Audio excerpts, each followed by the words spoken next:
Assalamualaikum warahmatullahi wabarakatuh. Di sini, di video kali ini saya akan menjelaskan tugas sistem kepartaian dan pemilu, di mana sistem ini adalah sistem proporsional. Sistem proporsional adalah sistem yang beroperasi berdasarkan proporsi atau perbandingan yang tetap. Dalam konteks yang berbeda, istilah ini bisa merujuk pada sistem elektronik, peraturan pemerintah, atau bahkan prinsip dalam matematika. Kemudian, sistem distrik. Sistem distrik dapat merujuk pada beberapa konsep yang berbeda, tergantung pada konteksnya. Dua penggunaan umum dari sistem distrik ini adalah: yang pertama, sistem pemilihan distrik. Sistem ini merujuk pada sistem pemilihan di mana sebuah wilayah atau distrik dibagi menjadi beberapa distrik pemilihan. Dan setiap distrik ini memilih satu atau lebih perwakilan untuk mewakili mereka di parlemen atau badan legislatif. Contoh yang paling umum adalah sistem pemilihan distrik tunggal, di mana setiap distrik memilih satu perwakilan, seperti yang terjadi di Amerika Serikat. Yang kedua, sistem administrasi distrik. Dalam konteks administratif, sistem distrik mengacu pada pembagian wilayah geografis menjadi distrik atau bagian-bagian administratif yang digunakan untuk tujuan administrasi pemerintah atau organisasi tertentu. Misalnya, sebuah kota bisa dibagi menjadi distrik-distrik administratif untuk pengaturan layanan publik, seperti pemungutan pajak atau pengawasan keamanan. Yang kedua, sistem pemilihan campuran. Sistem pemilihan campuran merujuk kepada proses memilih campuran bahan atau elemen untuk mencapai hasil atau sifat tertentu. Ini lebih merujuk kepada berbagai konteks seperti pemilihan bahan kimia. Dalam industri kimia, pemilihan campuran bahan kimia adalah penting untuk mencapai sifat tertentu dalam produk akhir. Yang kedua, pemilihan campuran makanan. Dalam sistem ini, bahan makanan digunakan untuk mencipta hidangan dengan cita rasa atau nutrien yang dikehendaki. Pemilihan campuran bahan pembinaan. Dalam pembinaan, pemilihan campuran bahan seperti semen, pasir, dan air adalah kritikal untuk membina struktur yang kukuh dan tahan lama. Pemilihan campuran portofolio pelaburan. Dalam kewenangan pemilihan campuran pelaburan melibatkan pemilihan aset kewenangan seperti saham, bond, dan hartanah untuk mencapai objektif pelaburan. Bagaimanapun, proses pemilihan campuran bergantung kepada objektif yang dicari dan faktor-faktor yang berkaitan, seperti sifat bahan, kos, keberkesanan, dan kebolehpercayaan. Ia sering melibatkan analisis dan perbincangan untuk memastikan campuran yang terbaik dicapai berdasarkan keperluan dan keadaan yang ada. Kemudian, sistem pemilihan politik di Indonesia melibatkan beberapa lembaga dan posisi penting. Berikut adalah penjelasan singkat tentang setiap lembaga dan proses pemilihan yang berkaitan. Yang pertama, DPR RI, Dewan Perwakilan Rakyat Republik Indonesia. DPR adalah badan legislatif tingkat nasional.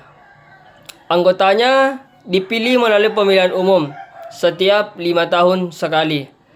Indonesia menerapkan sistem pemilihan proporsional dengan daftar partai, yang berarti pemilih memilih partai politik dan kursi di DPR dibagi berdasarkan perolehan suara partai dalam pemilihan. Yang kedua, DPRD. DPRD, Dewan Perwakilan Rakyat Daerah. Setiap provinsi dan kabupaten atau kota di Indonesia memiliki DPRD masing-masing. Anggotanya dipilih melalui pemilihan umum juga.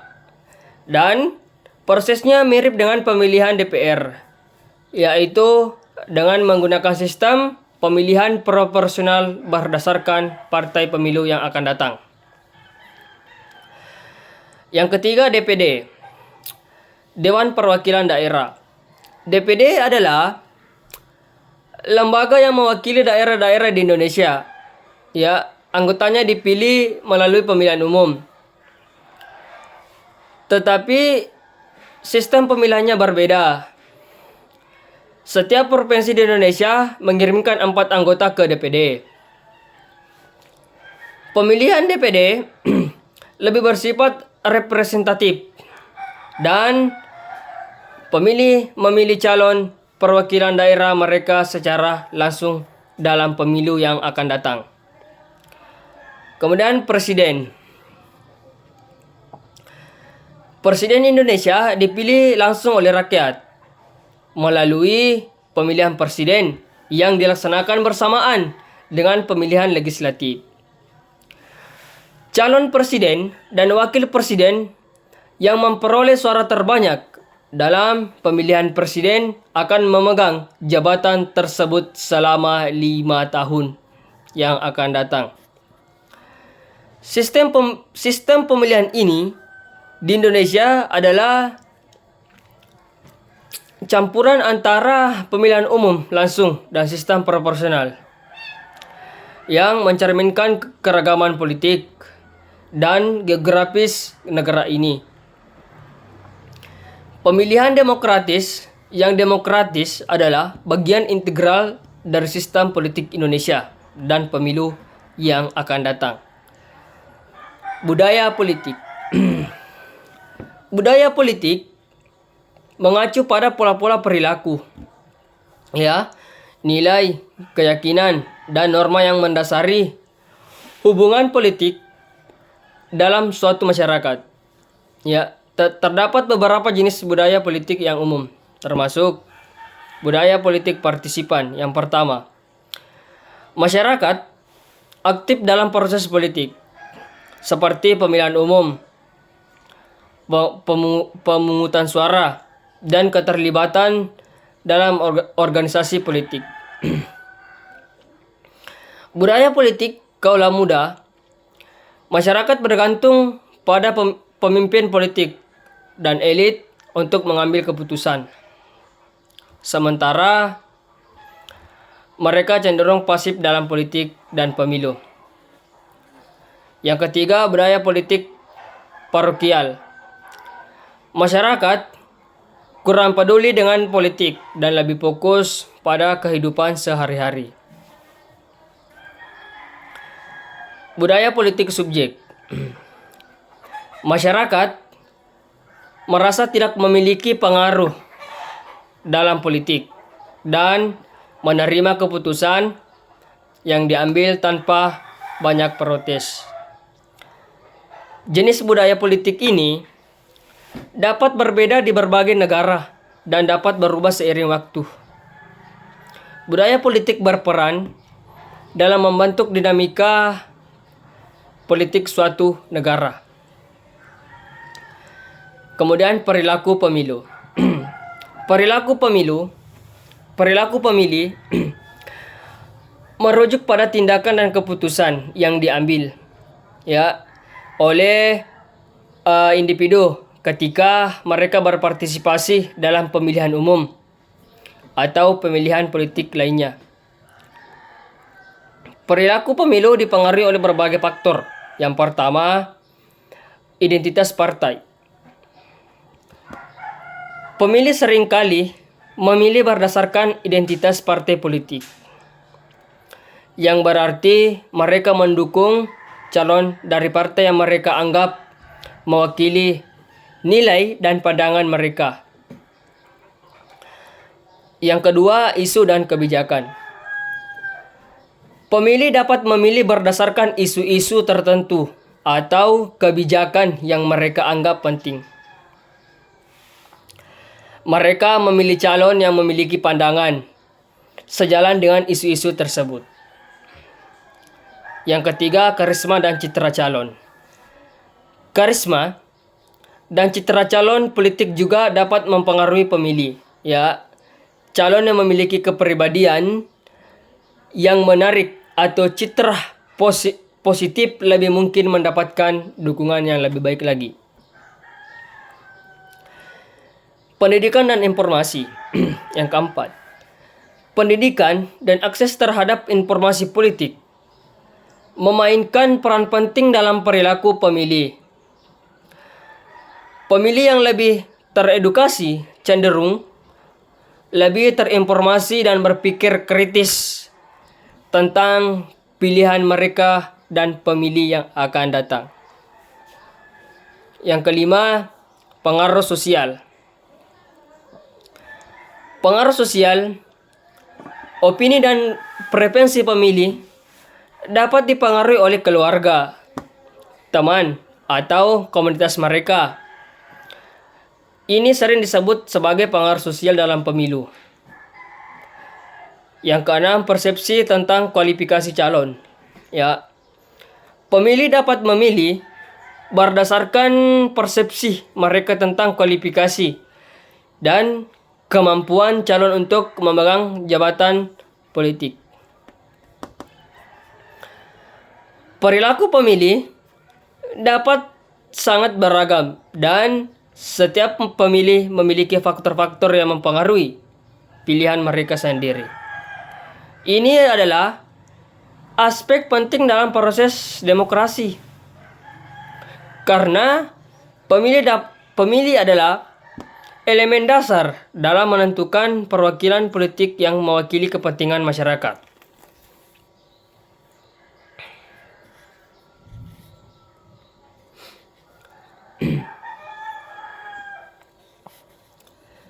Kemudian, sistem kepartaian dan pemilu.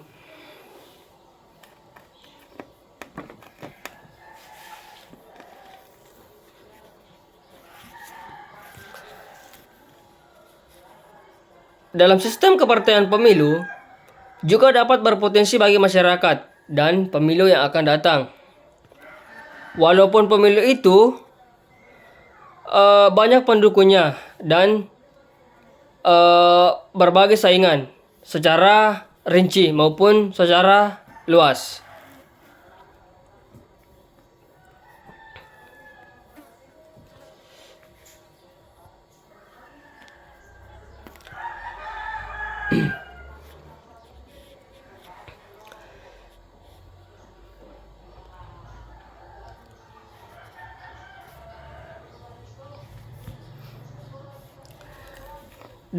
Dalam partai politik adalah wadah atau sarana yang sangat penting bagi warga negara untuk berpartisipasi dalam proses politik dalam suatu negara bangsa. Ya.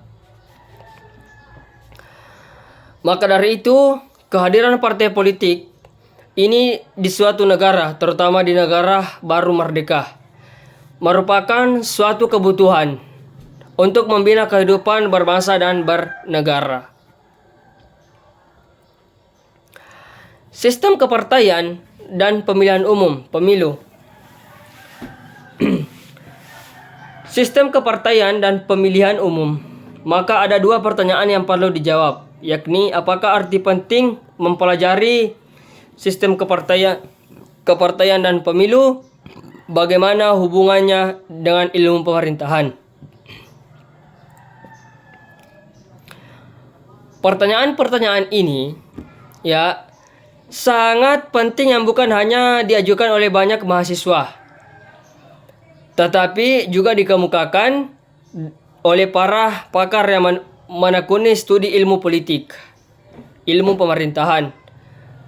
Dalam elaborasi modul ini, pertanyaan yang sama akan diajukan, tetapi secara lebih spesifik akan diartikan dengan sistem kepartaian dan pemilu di Indonesia. Secara umum, menurut beberapa pakar, terdapat 3 arti penting dalam mempelajari sistem kepartaian dan pemilu. Yang pertama, sistem kepartaian dan pemilu adalah untuk menambah pengetahuan yang lebih mendalam mengenai sistem kepartaian dan pemilu itu sendiri. Walaupun untuk tujuan ilmiah seperti kepartaian dan pemilu, dan dapat dipandang sebagai variabel dependen, variabel bergantung. Mampu variabel independen dikatakan sebagai variabel dependen apabila sistem kepartaian dan pemilu tertuju pada faktor yang mempengaruhi atau menentukan format sistem kepartaian dan pemilu yang ada di suatu negara. Misalnya, sejauh manakah sistem kepartaian dapat dipengaruhi oleh distribusi kekuasaan antar kelompok-kelompok dalam pemerintahan atau kelompok-kelompok kepentingan dalam masyarakat. Bagaimanakah peran elit politik dalam menentukan sistem pemilihan umum di suatu negara? Atau mengapa dapat menentukan sistem dan pemilu yang berada pada posisi dependen? Sedangkan sistem kepartaian dan pemilu dipandang sebagai variabel independen ketika sistem kepartaian dan pemilu berdampak terhadap sistem politik secara keseluruhan. Sebagai contoh, apakah sistem ini kepartaian mempengaruhi dukungan masyarakat terhadap sistem politik yang akan datang? Sejauh manakah dampak pemilu atau distribusi ekonomi di suatu negara? Turut mendorong meningkatkan pemahaman kita mengenai sistem kepartaian dan pemilu dalam rangka memperkaya keilmuan. Merujuk pada sistem kepartaian dan pemilu perlu dipelajari dalam rangka memperluas wawasan dan pemilu 2024 yang akan datang dengan 5 calon atau 5 suara. Kemudian yang kedua, terdapat perbedaan partisipasi antara kepentingan ilmu pengetahuan dan kepentingan profesional. Memang tidak bisa disangkal bahwa perlu ada pentingnya mempelajari sistem kepartaian dan pemilu untuk keperluan ilmu dan pengetahuan.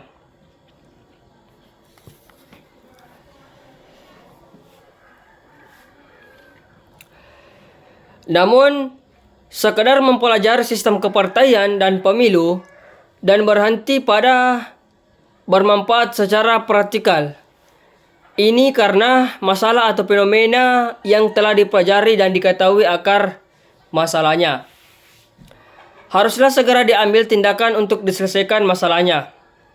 Misalnya, bagaimana menghasilkan sistem kepartaian yang kompatibel dengan sistem pemerintahan di suatu negara. Maka, mempelajari sistem kepartaian dan pemilu menjadi sangat penting. Arti praktisnya guna menghasilkan suatu sistem kepartaian dengan kultur dan tata hukum di suatu negara. Dalam arti kata lain, ilmu dan pengetahuan itulah yang kemudiannya harus diterapkan dalam kehidupan nyata, terutama dalam memperbaiki atau memecah masalah sosial dan politik secara praktis dalam pemilihan kepartaian 2024 yang akan datang. Yang ketiga, sistem kepartaian dan pemilu perlu dipelajari dengan tujuan untuk mencapai tujuan politik yang telah ditargetkan oleh suatu negara melalui berbagai instrumen termasuk peraturan perundang-undangan. Alasan ini pula yang membawa pada upaya untuk memastikan bahwa pemerintah selaku pelaksana regulasi politik harus menciptakan sistem politik yang terbaik yang kompatibel dengan kultur dan untuk menciptakan sistem politik terbaik yang diamanatkan dalam konstitusi. Undang-Undang Nomor 12 Tahun 2003 tentang pemilihan umum sebagai misal yang diformulasi pada awal reformasi pernah dianggap tidak tepat guna. Menurut Undang-Undang Nomor 12 Tahun 2003 dianggap tidak dapat dalam konteks political reasons sebab undang-undang tersebut memberikan kesempatan pada kontestan nomor urut jadi setidaknya nomor urut 1 hingga 3 untuk mendapat limpahan suara dari kontestan lain yang masih satu partai dengan peserta lainnya atas alasan kurangnya bilangan pembilang. Akibatnya wakil rakyat bukan berdasar pada pilihan mayoritas rakyat, tetapi berdasarkan limpahan suara oleh masyarakat. Alasan politik perlu ada perubahan dalam sistem ini dengan mempromosikan sistem pemilihan mayoritas. Oleh karena itu, sistem pemilu harus diubah atas alasan politik yang diasumsikan lebih demokratis dan beradab. Setelah mendapat kejelasan mengenai mengapa perlu mempelajari sistem kepartaian dan pemilu, maka pada bagian selanjutnya dibahas mengenai hubungan ilmu pemerintahan dengan sistem kepartaian dan pemilu, serta implementasi sistem kepartaian dan pemilu di dunia. Kemudian dilanjutkan dengan bahasan mengenai perkembangan dan kedinamisan sistem kepartaian dan pemilu baik di negara maju maupun berkembang, termasuk negara Indonesia sendiri. Di negara maju, sistem kepartaian dan pemilu telah begitu stabil sehingga walaupun negara tersebut terdiri dari banyak partai, tetapi pada akhirnya partai-partai kecil akan membangun koalisi permanen dengan dua partai besar seperti yang terjadi di Amerika Serikat dengan ditunjukkan peran dan posisi Partai Republik dan Partai Demokrat yang menjadi tulang punggung sistem kepartaian di negara tersebut. Sistem kepartaian dan pemilu sudah tentu menciptakan kestabilan politik di negara tersebut, yang ada pada akhirnya memberikan ruang bagi pembangunan ekonomi yang penyelesaian sistem sosial dan lain sebagainya, sehingga tujuan negara untuk mencapai kesejahteraan dan keadilan bagi masyarakat relatif bisa tercapai. Sementara itu, di negara-negara berkembang, sebagian besar negaranya adalah negara baru merdeka dan negara bekas jajahan yang mengadopsi partai politik dari struktur politik negara maju sebagai salah satu komponen atau instrumen pembangunan politik dalam rangka membentuk negara yang demokratis. Berbeda dengan negara maju. Di negara maju berkembang, sistem kepartaiannya belum stabil seperti yang berlaku di negara maju, sehingga kerap terjadi perubahan sistem kepartaian. Misalnya, namun peralihan tersebut tidak selalu menghasilkan sistem politik yang stabil sehingga tidak jarang terjadi kegaduhan ataupun turbulensi politik yang tidak kunjung selesai dalam partai politik dan pemilu yang akan datang. Sekian video saya kali ini tentang tugas sistem kepartaian dan pemilu yang akan datang pada tahun 2024. Sekian. Fastabiqul khairat. Assalamualaikum warahmatullahi wabarakatuh.